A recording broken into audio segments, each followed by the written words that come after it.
A9 TV ప్రేక్షకులకు శ్రీరామనవమి శుభాకాంక్షలు. ముందుగా హెడ్లైన్స్ చూద్దాం.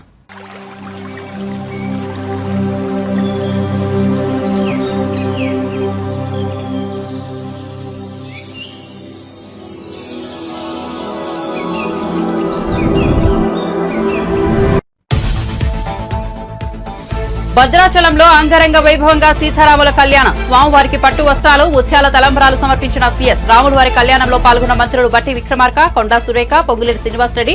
ఒంటిమిట్టలో 22న సీతారాముల కళ్యాణం. పెడనలో ప్రజాగలం సభ. హాజరైన చంద్రబాబు, పవన్ కళ్యాణ్. నీ ఎమ్మెల్యేలను ఎందుకు బదిలీ చేశావు జగన్ అంటూ పవన్ ఫైర్. నోరుంది కదా అని ఇష్టం వచ్చినట్టు మాట్లాడొద్దంటూ వ్యాఖ్యలు.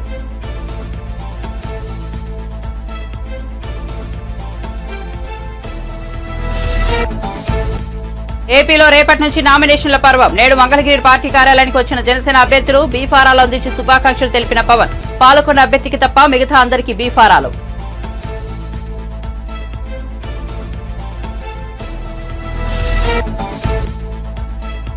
దేశంలోనే దరిద్రమైన పాలన అందించిన ఘనత కేసీఆర్ ధీనని ఎద్దేవా చేసిన కోమటిరెడ్డి వెంకటరెడ్డి. రేవంత్ రెడ్డిని చూడలేక కేసీఆర్ అసెంబ్లీకి రావడం లేదని విమర్శ.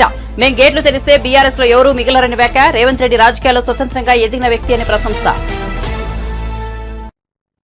ఇక వార్త వివరాల్లోకి వెళ్తే భద్రాచలంలోని మిథిలా స్టేడియంలో వైభవంగా సీతారాముల కళ్యాణం జరిగింది. ప్రభుత్వం తరపున ప్రభుత్వ ప్రధాన కార్యదర్శి స్వామివారికి పట్టు వస్త్రాలు, ముత్యాల తలంబ్రాలు సమర్పించారు. తెలుగు రాష్ట్రాల నుంచి కళ్యాణం చూసేందుకు భారీ ఎత్తున ప్రజలు తరలివచ్చారు. కళ్యాణ మహోత్సవంలో ఉప ముఖ్యమంత్రి మల్లు బట్టి విక్రమార్క, మంత్రులు కొండా సురేఖ, పొంగిరెడ్డి శ్రీనివాసరెడ్డి తదితరులు పాల్గొన్నారు. మధ్యాహ్నం 12:30 వరకు స్వామివారి కళ్యాణ క్రతువు ఉంటుంది.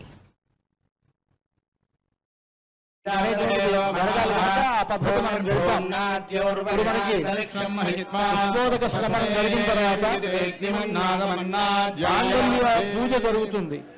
ఆ మాంగళ్యానికి ఉండేటువంటి విశిష్టత ఏమిటి అనంటే, సూత్ర మూలే తతో గౌరీ, సూత్ర మధ్యే సరస్వతి, సూత్రాగ్రేతు మహాలక్ష్మీ, సౌమంగళ్యాధిదేవతా అని ఆ మాంగళ్యంలో గౌరీ, సరస్వతి, మహాలక్ష్మి ముగ్గురు వేయించేసి ఉంటారు. పూర్తిగా సౌభాగ్యం. ఆ మాంగళ్యం అనేటువంటిది అమ్మవారు లక్ష్మీ స్వరూపం. అది ఆ అమ్మవారిని తలుచుకుంటూ మాంగళ్య పూజ అనేటువంటిది జరుగుతుంది. మనం చేస్తున్నట్లుగా భావించి ఒక మాంగళ్యాన్ని దాంతో చేర్చారట. అటు పుట్టినిల్లు అమ్మవారికి ధరింపజేస్తారు స్వామివారు. అటువంటి ఒక గొప్ప విశేషం కలిగినటువంటి మాంగళ్యం అది. అంతా మాంగళ్య పూజ జరుగుతుంది, సేవిద్దాం.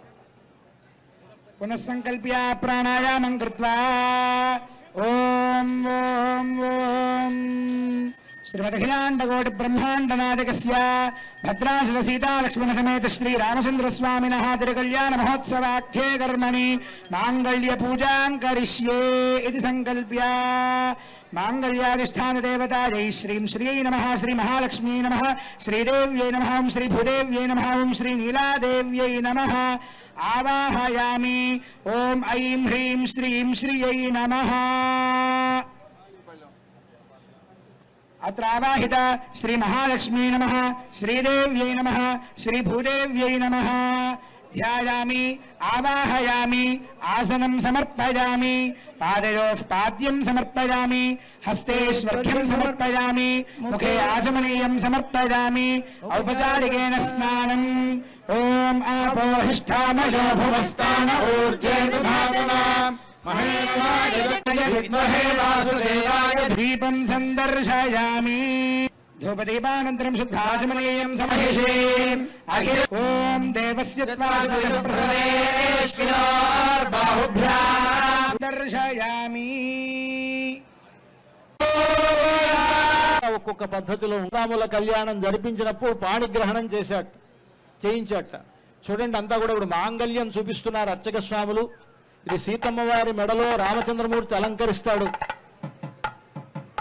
ఆ మాంగళ్యంలో 3 మాంగళ్యాలు ఉన్నాయి. ఒకటి పుట్టినింటి వారి మాంగళ్యం, ఒకటి మెట్టినింటి వారి మాంగళ్యం, ఇంకొకటి భక్తులైనటువంటి రామదాసు గారు తయారు చేయించినటువంటి మాంగళ్యం. అంతా సేవించండి. ఆ మాంగళ్యాన్ని రామచంద్రమూర్తి సీతమ్మ వారి మెడలో అలంకరిస్తారు ఇంకొద్దిసేపట్లో. మన పద్ధతిలో దక్షిణ దేశంలో మాంగళ్య ధారణ అనేటువంటిది ముహూర్త సమయానికి జరుగుతుంది. తమిళనాడు ఆ ప్రాంతాల్లో. మన తెలుగువారు ముహూర్త సమయానికి జీలకర్ర బెల్లం ఉంటుంది. ఇవన్నీ కూడా మనలో కలిసిపోయి ఉన్నాయి. ఈ ఆచారాలన్నీ ఇవన్నీ మన ఇష్టాన్ని కాపాడడం కోసమని సీతమ్మ కంఠేర్పయామి శుభగే మాంగళ్య మంత్రాన్ని పఠిస్తూ సీతమ్మ వారి ఆ కార్యక్రమం మంగళీరితి మంత్రేణ శ్రీ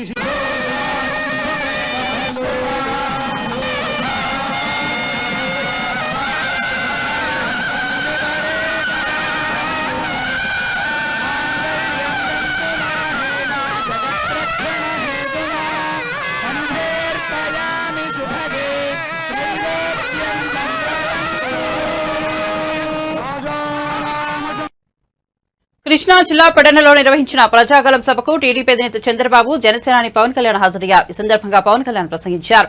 బందరు పార్లమెంట్ అభ్యర్థిగా వల్లభనేని బాలశౌరి జనసేన తరపున గాజు గ్లాస్ గుర్తుపై పోటీ చేస్తున్నారని, పెడ నుంచి కాగిత కృష్ణప్రసాద్ టీడీపీ తరపున ఎమ్మెల్యే అభ్యర్థిగా పోటీ చేస్తున్నారని వారిని గెలిపించాలని విజ్ఞప్తి చేశారు. బీజేపీ కృష్ణా జిల్లా అధ్యక్షుడు నేను వారికి తెలియజేస్తాను. మీకు మేము అండగా ఉంటాం తెలియజేస్తాం.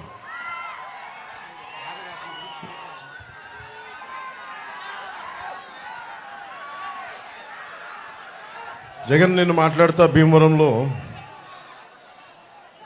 నేను ఎందుకు మారిపోయాను, భీమవరం నుంచి ఎందుకు వెళ్ళిపోయాను చాలా బాధపడతా ఉన్నాడు. జగన్కి అడుగుతున్నా, మరి ఇక్కడ ఉన్న ఎమ్మెల్యేని ఎందుకు ఇక్కడి నుంచి పక్క నియోజకవర్గానికి ఎందుకు పంపించేసావు? 70 నియోజకవర్గాలకు సంబంధించిన ఎమ్మెల్యేలు ఎందుకు మార్చావు? నోరు ఉంది కదా అని చెప్పి ఇష్టం వచ్చినట్టు మాట్లాడకు. జగన్కి ఒకటే చెప్పదలుచుకున్నావు, నువ్వు మాట్లాడితే క్లాస్ వార్ అని మాట్లాడుతూ ఉన్నావు. మీకు తెలుసు కదమ్మా, క్లాస్ వార్ అంటే ఇక్కడ ఉన్న ఆడపడుచులందరికీ, పెద్దలందరికీ, యువకులందరికీ చెప్తా ఉన్నా. క్లాస్ వార్ అంటే ఏంటి? డబ్బున్నోడు పేదవాడిని దోచుకోవటం. ఎవరిని దోచుకున్నారు? జగన్ పేదవాళ్ళని దోచుకున్నారా, మేము పేదలకు అండగా నిలబడ్డామో మీరే ఒకసారి ఆలోచించుకోండి. జగన్ క్లాస్ వార్ అని చెప్పే వ్యక్తి ముఖ్యంగా రాగానే పొట్టగొట్టింది 337 కోట్ల రూపాయలు జాతీయ ఉపాధి హామీ పథకం కింద ఆ నిధుల్ని దారి మళ్లించేశాడు. కేవలం 6.22 కోట్ల మట్టుకే ఖర్చు పెట్టాడు. ఇది కేంద్ర ప్రభుత్వం ఒక లోక్సభలో అడిగిన ప్రశ్నకి సమాధానం. అలాగే ఇది రూరల్ డెవలప్మెంట్ సాధ్వి నిరంజన్ గారు ఒక ప్రశ్న అడిగితే చెప్పింది. ఆవిడ అంది, అత్యంత జాతీయ ఉపాధి హామీ పథకం కింద అత్యంత అవకతవకలున్న రాష్ట్రం ఇదే అని చెప్పి జగన్ ముఖ్యమంత్రిగా ఉన్న ఈ రాష్ట్రంలో జరిగిందని సాధ్వి నిరంజన్ గారు చెప్పారు, బీజేపీ మినిస్టర్. అలాగే నెలకి పోలీసులకి మన మధ్యన ఎక్కడికి వెళ్ళినా నాకు పోలీసుల నుంచి నివేదికలు లెటర్స్ ఇస్తూ ఉంటారు. టీఏలు కానీ డిఏలు కానీ వాళ్ళకి సకాలంలో జీతాలు కానీ వాళ్ళకి వారంకోసారి సెలవు ఇస్తానని చెప్పి అది కూడా ఈరోజు దాకా మాట్లాడిన వ్యక్తి. ఇది పోలీసులు శ్రమని దోపిడీ చేస్తున్న వ్యక్తి. ఇతను క్లాస్ వార్ గురించి మాట్లాడతాడు. అలాగే ముఖ్యంగా మనకి పెడననగానే గుర్తుకొచ్చేది మత్స్యకారులు. అత్యంత మంచి తీర ప్రాంతం ఉన్నది. అలాంటి చోట్ల మత్స్యకార యువతకి, మత్స్యకారులకి ఏమాత్రం ఉపాధి కల్పించలేకపోయాడు. పైహెచ్చు ఉపాధి కల్పించకుండా GO 217 అని చెప్పి ఈ రోజున మత్స్యకారులు పొట్టగొట్టడానికి, ఇన్లాండ్ ఫిషర్మెన్ అందరికీ దెబ్బ కొట్టడానికి ప్రయత్నిస్తే జనసేన ముందుకొచ్చి ఆ GO 217ని మన నర్సపూర్లో చించేసాం. దాన్ని ఏమాత్రం ఖాతరు చేయకూడదు. అలాగే భవన నిర్మాణ కార్మికుల సంక్షేమ నిధి 450 కోట్ల రూపాయలు, దాదాపు 30 నుంచి 40 లక్షల మంది భవన నిర్మాణ కార్మికుల సంక్షేమ నిధిని దారి మళ్లించి దోపిడీ చేసిన వ్యక్తి. 900 చేనేత సంఘాలకి 80 లక్షల నుంచి ₹1 కోటి దాకా ఆప్కో నుంచి రావాల్సిన నిధుల్ని రానివ్వకుండా చేసిన వ్యక్తి.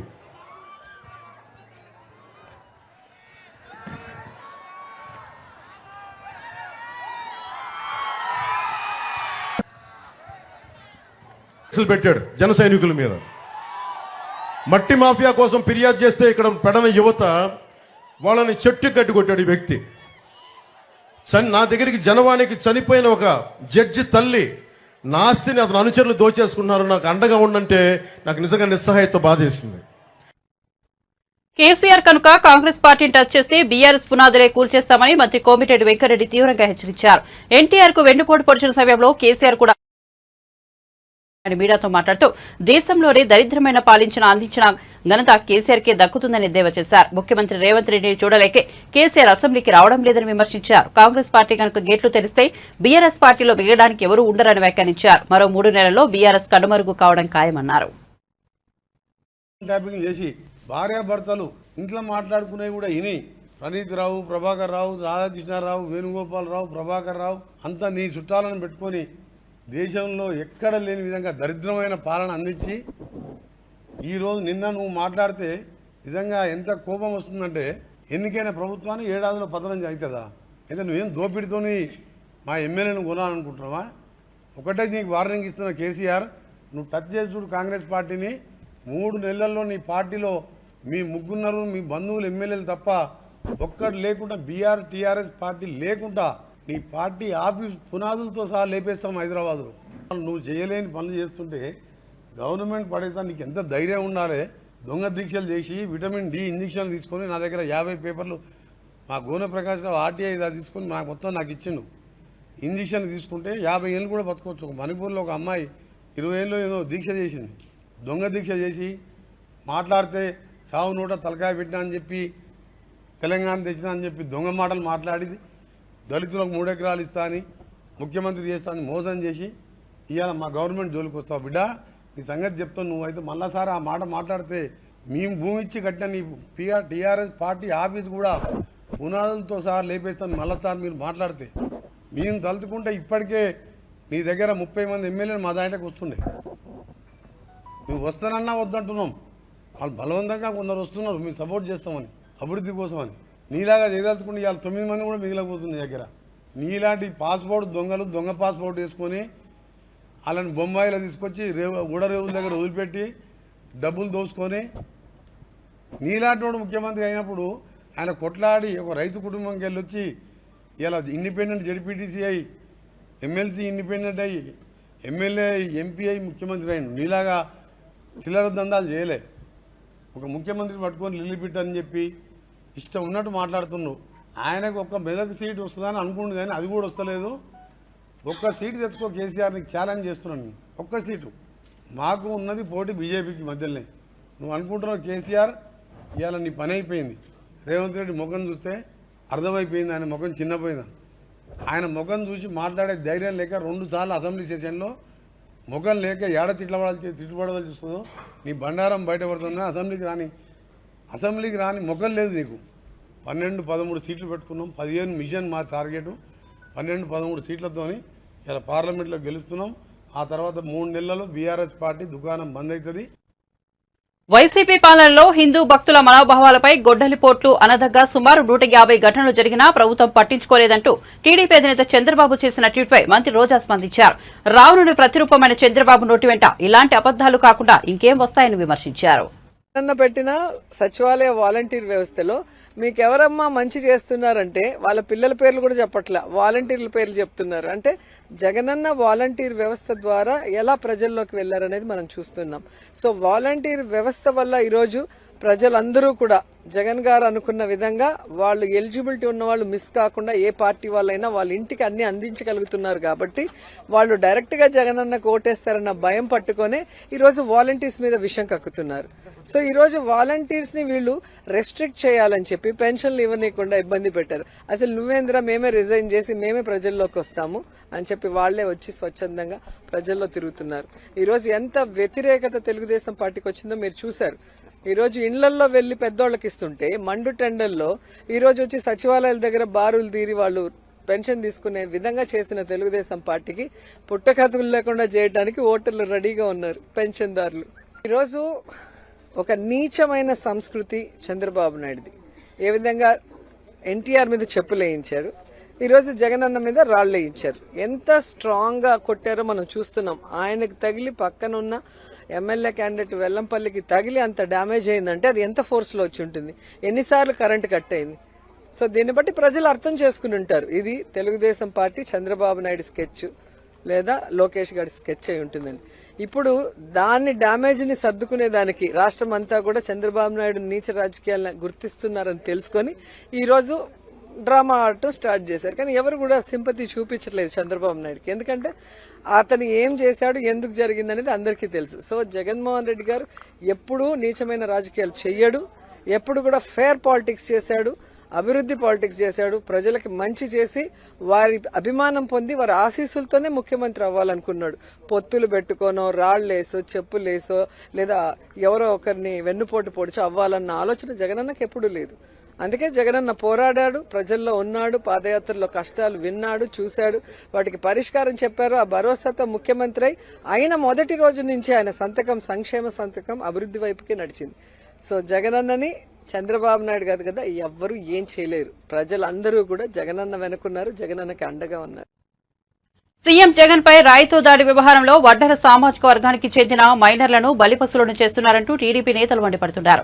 తెలుగుదేశం పార్టీ జాతీయ అధికార ప్రతినిధి కొమ్మారెడ్డి పట్టాభిరామ్ దీనిపై మీడియా సమావేశం నిర్వహించారు. నాడు 2019లో కోడికత్తి డ్రామాకు ఒక దళితుడిని బలి చేశారని, ఇప్పుడు ఒక బీసీని బలి చేస్తున్నారని ఆగ్రహం వ్యక్తం చేశారు. ఏదో ఒక విధంగా ఈరోజు బలమైనటువంటి ప్రతిపక్ష పాత్ర పోషిస్తున్నటువంటి తెలుగుదేశం పార్టీ, ఆ పార్టీకి చెందినటువంటి ముఖ్య నాయకులు ఎవరైతే గత 5 సంవత్సరాల కాలంగా జగన్మోహన్ రెడ్డి ప్రభుత్వంలో జరుగుతున్నటువంటి అవినీతి అక్రమాలను కానివ్వండి, వాళ్ళు చేస్తున్నటువంటి అరాచకాలను కానివ్వండి, బలంగా ఎవరైతే ప్రశ్నిస్తున్నారో అటువంటి వ్యక్తుల్ని ఇరికించేటటువంటి కుట్ర కూడా జరుగుతోంది. ఒకటి ప్రజల వద్ద నుంచి సానుభూతి పొందే కుట్ర, రెండోది బలమైనటువంటి వాయిస్ని ప్రజల పక్షాన వినిపిస్తున్నటువంటి నాయకుల్ని ఇరికించినటువంటి కుట్ర. 2 రకాలుగా కూడా తాడేపల్లి ప్యాలెస్ కేంద్రంగా ఈ కుట్రకి తెరలేపారు జగన్మోహన్ రెడ్డి, అతని దొంగల ముఠ. విజయవాడలో ఆ రోజున ముఖ్యమంత్రి గారి బస్సు యాత్ర సందర్భంగా ఏం జరిగిందో ప్రపంచం మొత్తం చూశారు. ఏనాడు ముఖ్యమంత్రి యాత్రలలో కరెంటు పోనిది ఆ రోజున కరెంటు పోయింది. ఒక రకంగా చెప్పాలంటే కరెంటు తీసేశారు. కరెంటు తీసేసి కుట్రపూరితంగా చీకట్లో ముఖ్యమంత్రిని బస్సు పైన నుంచోబెట్టి ఒక గులకరాయి దాడి డ్రామాకి ఏ విధంగా తెరలేపారో ప్రపంచం మొత్తం చూసి ఆశ్చర్యపోవటమే కాకుండా ఒక రకంగా నవ్వుకున్నారు. ఇంకెన్ని రోజులయ్యా ఈ డ్రామాలని చెప్పి. 2019 ఎన్నికలకు ముందు విశాఖపట్నం ఎయిర్పోర్ట్ కేంద్రంగా మీరు ఆడినటువంటి కోడికత్తి డ్రామా ఏంటో, దానిలో అకారణంగా మరి ఒక దళిత బిడ్డని బలిపశువుని చేసి, కోడికత్తి సీను పరిస్థితి అంటే వాళ్ళు మనందరికీ తెలుసు. 5 సంవత్సరాలు రాజమండ్రి కేంద్ర కారాగారంలో ఏ రకంగా మగ్గాడో, మొన్న మధ్యనే అతి కష్టం మీద అతన్ని బెయిల్ ద్వారా బయటకు వచ్చినటువంటి పరిస్థితి. ఇదే సీను నేను రాజమండ్రి సెంట్రల్ జైల్లో ఉన్నప్పుడు నాతో కలిసి మాట్లాడటం జరిగింది. అన్నా, ఈ రకంగా నన్ను బలిపశువుని చేస్తా ఉన్నారు, ఒక దళిత బిడ్డ అకారణంగా ఇరికించి కోడికత్తి డ్రామాలో అతన్ని బలిపశువుని చేసి, కనీసం జగన్మోహన్ రెడ్డి ముఖ్యమంత్రి అయిన తర్వాత కోర్టుకు కూడా హాజరు కాకుండా ఆ కేసులో 5 సంవత్సరాల పాటు కోర్టు నుంచి తప్పించుకొని తిరిగి ఒక దళిత బిడ్డని బలిపశువుని చేశాడు. ఇవాళ అదేవిధంగా ఈ గులకరాయి డ్రామాలో కూడా బీసీ వర్గానికి చెందినటువంటి వారు, బలహీన వర్గాలకు చెందినటువంటి వడ్డెర సామాజిక వర్గానికి చెందినటువంటి యువకుల్ని దాదాపు 10 మందిని వాళ్ళని బలవంతంగా అరెస్టు చేసి తీసుకువెళ్లి చిత్రహింసలకి గురి చేస్తా ఉన్నారు. ఈ రోజున విజయవాడ సిపి కాంతిరాణా టాటా ఆధ్వర్యంలో బలహీన వర్గానికి చెందినటువంటి 10 మంది వడ్డెర సామాజిక వర్గానికి చెందినటువంటి వారిని అక్రమంగా అరెస్టు చేసి చిత్రహింసలు గురి చేస్తా ఉన్నారు. అదేవిధంగా ఈ మధ్య కాలంలోనే తెలుగుదేశం పార్టీలో చేరినటువంటి దుర్గారావు అనేటటువంటి వడ్డెర సామాజిక వర్గానికి చెందినటువంటి నాయకుడు, అతనిని కూడా అదుపులోకి తీసుకుని అతని పైన కూడా థర్డ్ డిగ్రీ ప్రయోగిస్తున్నట్టు తెలుస్తోంది. ఇదంతా కూడా కేవలం ఈ రోజున మా పార్టీ పాలిట్ బ్యూరో సభ్యులు, మా పార్టీ తరపున గత 5 సంవత్సరాలుగా మడమ తిప్పకుండా పోరాడుతున్నటువంటి వ్యక్తి బోండా ఉమామహేశ్వరరావుని ఏదో ఒక విధంగా ఈ గులకరాయి డ్రామాకి సంబంధించినటువంటి కుట్రపూరితమైనటువంటి కేసు ఏపీలో ఏప్రిల్ 18 ఎన్నికల నోటిఫికేషన్ వెలువడనుంది. గురువారం నుంచి నామినేషన్ల పర్వం షురూ కానుంది. ఈ నేపథ్యంలో జనసేనాని పవన్ కళ్యాణ్ శ్రీరామనవమి నాడు తమ పార్టీ అభ్యర్థులకు బీఫారాలు అందించారు. టీడీపీ, బీజేపీ పార్టీలతో పొత్తు కారణంగా జనసేన పార్టీ ఈసారి 21 అసెంబ్లీ స్థానాలు, 2 లోక్సభ స్థానాల్లో మాత్రమే పోటీ చేస్తున్న సంగతి తెలిసిందే. పాలకొండ అసెంబ్లీ నియోజకవర్గ అభ్యర్థికి మినహా మిగతా 20 అసెంబ్లీ అభ్యర్థులు, 2 పార్లమెంట్ నియోజకవర్గ అభ్యర్థులకు పవన్ కళ్యాణ్ బీఫారాలు అందజేసి శుభాకాంక్షలు తెలిపారు. పాలకొండ అభ్యర్థి నిమ్మక జయకృష్ణ రావడం ఆలస్యం కావడంతో ఆయనకు తర్వాత బీఫామ్ అందజేయనున్నారు. మీడియా సోదరులు, కీలకంగా ఆంధ్రప్రదేశ్ ఎలక్షన్స్ ని చూస్తున్న మీడియా హౌస్ ఇచ్చిన హృదయపూర్వక నమస్కారాలు. ఈ రోజున ఒక పాలకొండ మినహా దాదాపు 20 మంది ఎమ్మెల్యేలుగా, 2 పార్లమెంట్ సభ్యుల్ని ఈరోజు అందరికీ బీఫామ్స్ ఇవ్వడం జరిగింది. పాలకొండ అభ్యర్థి కూడా దారిలో ఉన్నారని తెలుస్తూ ఉంది. వరుస వారికి కూడా అందజేస్తాం. ఈ ఎన్నికలు చాలా కీలకమైనవి. ఈ ఎన్డీఏ అలయన్స్ కూడా 2019 మేము రిజల్ట్స్ తర్వాత నుంచి చాలా కీలకంగా పనిచేసి ఒత్తిళ్లను ఎదుర్కొని రాష్ట్రం సుభిక్షంగా ఉండాలి, ఓటు చీలకుండా ఉండాలి, ఈ అవినీతి పాలన, ఈ దుష్ట పాలన అంతమొందించాలి అని ఒక దృఢమైన సంకల్పంతో ఈ రోజున ఎన్డీఏ అలయన్స్ని ఫామ్ చేశాం. మా బాధ్యత ముందు నుంచి మేము చెప్తా ఉన్నది పొలిటికల్ అకౌంటబిలిటీ. ప్రజలకి మేము జవాబుదారీతనం వహిస్తాం. దాంట్లో భాగంగానే మా ఎమ్మెల్యే అభ్యర్థులందరికీ, మా ఎంపీ అభ్యర్థులందరికీ మేము రాష్ట్ర ప్రజలకి ఈ ప్రతిజ్ఞ చేస్తున్నాం.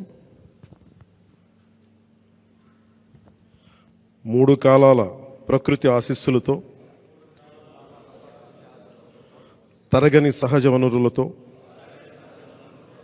సుదీర్ఘ సాగర తీరంతో సకల సంపదలకు నిలవైనది ఆంధ్రప్రదేశ్.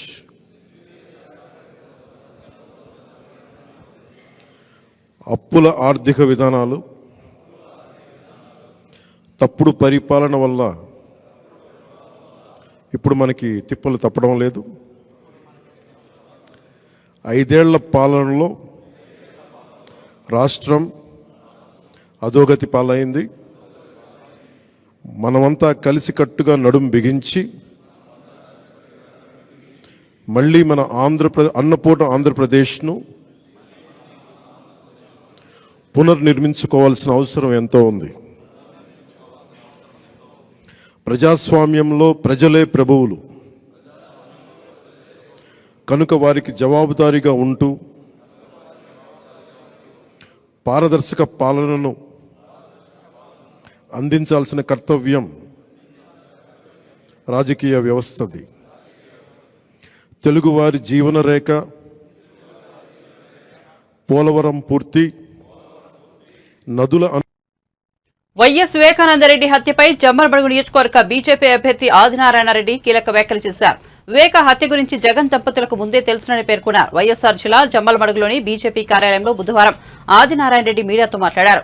పథకం ప్రకారం వివేకానందరెడ్డి హత్య జరిగిందన్నారు. రాజకీయంగా లబ్ధి పొందేందుకు వివేక హత్య విషయంలో తమపై నిందలు మోపారని ఆరోపించారు.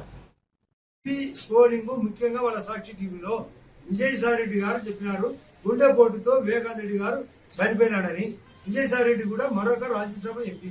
అక్కడ స్పాట్ లో ఉండే అవినాష్ రెడ్డి గారు వాళ్ళ మామ రవీంద్రనాథ్ రెడ్డి, ప్రస్తుత సీఎం గారి యొక్క సొంత మేనమామ, కమలాపురం ఎమ్మెల్యే, ఆ రోజు నా మీద కేసు మోపినాడు. నేను బీటెక్ రవి, ఇప్పుడు ఆ పార్టీలో చేరిన సతీష్ రెడ్డి అందరం కలిసి చంపినామంటారు ఆ రోజు. ఆయన ఇప్పుడేమంటాడు, అది హత్య చేసినది గంగిరెడ్డి అంటే ఆదినారాయణ కాదు, సోద్యం చూసినాడంట. నువ్వు అవినాష్ రెడ్డి ఆ విధంగా చేస్తున్నాడని మీ మామ ఎమ్మెల్యే, వైఎస్ఆర్ ప్రస్తుత ఎమ్మెల్యే, ఆయన కూడా క్యాండిడేట్, ఆయన ఓపెన్ గా చెప్తున్నాడు. మా అవినాష్ రెడ్డికి పూర్తి తెలియదు, అది హత్య చేసినది గంగిరెడ్డి అంట, కడిగినది గంగిరెడ్డి అంట అని. అట్టే కాకుండా శంకరయ్య అని సిఐ ఆయన ఓపెన్ గా స్టేట్మెంట్ ఇచ్చినాడు. ఇది హత్య హత్య అని చెప్తాంటే కూడా నోరు పంపించేది ఎవరు? నువ్వు ఎట్లా నోరు పంపిస్తావు? 201 సెక్షన్ ప్రకారం హత్య ప్రదేశంలో హత్య నేరాన్ని రూపు మాపుతేది చూసేది కూడా కేసే 201. నువ్వు ముద్దాయి కాదని ఎట్లా చెప్తావు? నీ ఇంట్లో గూగుల్ టేక్అవుట్ ఉంది, సిబిఐ చెప్తాంది. అసలు ఇది భారతి గారికి జగన్ కు తెలియకుండా జరగలేదు హత్య. కారణం ఏంటంటే నేను చెప్తాను మీకు ఎగ్జాంపుల్.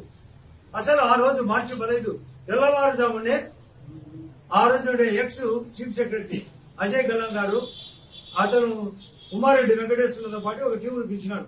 నా యొక్క ఇంటెలిజెన్స్ ప్రకారం చెప్తున్నా, అసలు ముందుగానే హత్య జరిగేది తెలుసు కాబట్టి వాళ్ళకి అప్పచెప్పి పని ఆ శోభ చూడడానికి రావాలనుకున్నాడు.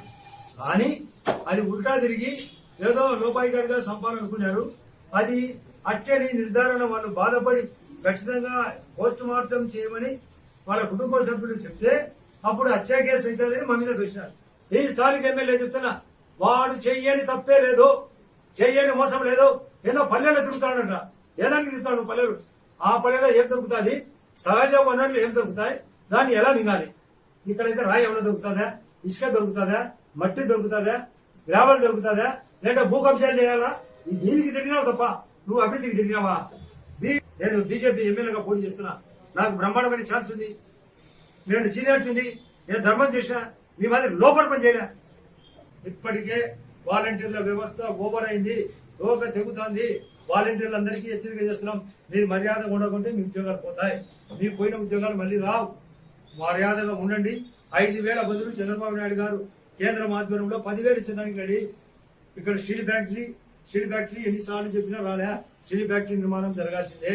పైన గండికోట ఓబరాయ్ గ్రూప్ కు 100 కోట్లు డబ్బులు సెంట్రల్ ఇచ్చినా కూడా దాన్ని పట్టించుకోలే. రాజోరి చెప్పినావు ఉస్కాకి, ఆడ 12 లక్షల బదులు మరొక 12 లక్షలు డబ్బు ఇప్పించే బాధ్యత. కారణం ఆడ 16 లక్షల రూపాయలు తక్కువ లేదు రేటు. మా వాడు భూపేశ్ రెడ్డి, వానికి నీ వానికి నాకంటే ఎక్కువ ఓట్లు ఏమని చెప్తున్నా. కారణం ఈ చెత్త అవినాష్ రెడ్డి ఓడిపోవాలి. టీవీ స్క్రోలింగ్, ముఖ్యంగా వాళ్ళ సాక్షి టీవీలో విజయసాయి రెడ్డి గారు చెప్పినారు గుండెపోటుతో వివేకానంద రెడ్డి గారు చనిపోయినాడని. విజయసాయి రెడ్డి కూడా మరొక రాజ్యసభ ఎంపీ. అక్కడ స్పాట్ లో. బులెటిన్ ముగించే ముందు హెడ్లైన్స్ మరోసారి చూద్దాం. భద్రాచలంలో అంగరంగ వైభవంగా సీతారాముల కళ్యాణం. స్వామివారికి పట్టు వస్త్రాలు, ముత్యాల తలంబ్రాలు సమర్పించిన సీఎస్. రాములవారి కళ్యాణంలో పాల్గొన్న మంత్రులు బట్టి విక్రమార్క, కొండా సురేఖ, పొంగులేటి శ్రీనివాసరెడ్డి. ఒంటిమిట్టలో 22న కళ్యాణం.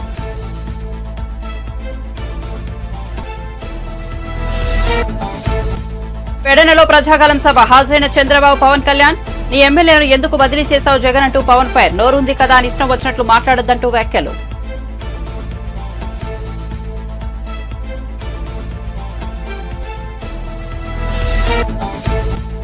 ఏపీలో రేపటి నుంచి నామినేషన్ల పర్వం. నేడు మంగళగిరిలో పార్టీ కార్యాలయానికి వచ్చిన జనసేన అభ్యర్థులు బీఫారాలు అందించి శుభాకాంక్షలు తెలిపిన పవన్. పాల్గొన్న అభ్యర్థికి తప్ప మిగతా అందరికీ బీఫారాలు.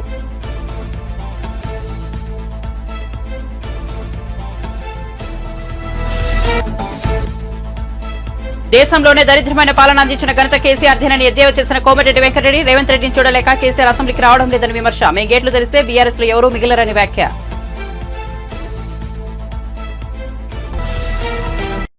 మరిన్ని అప్డేట్స్ కోసం చూస్తూనే ఉండండి A9 TV.